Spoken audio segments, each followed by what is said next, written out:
Isa po ito sa cookies na nagawa ko na masasabi kong perfect kasi ang chewy niya at very crispy ang outside texture.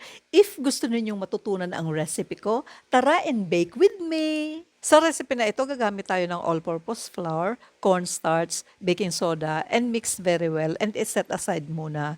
I-chop muna natin ang white chocolate button kasi medyo malaki, pero kapag normal size na chocolate chips, kahit wag nang i-chop. Isunod nating i-chop ang white bar chocolate.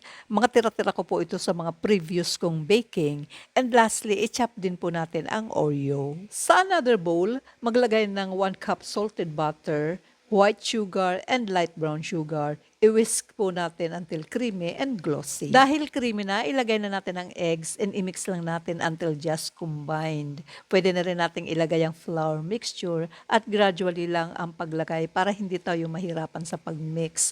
I-mix lang natin until no traces of flour pero do not overmix para hindi tough ang cookie natin. Huwag nang patagalin at i-fold and mix na ang 3 kinds of chocolate sa butter ng very gentle.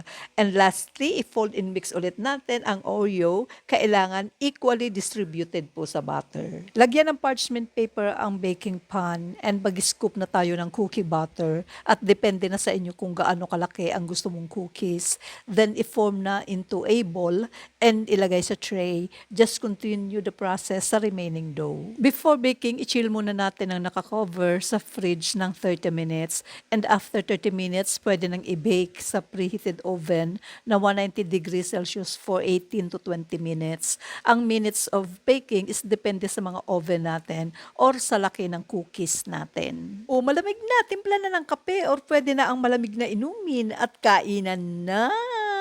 Tara!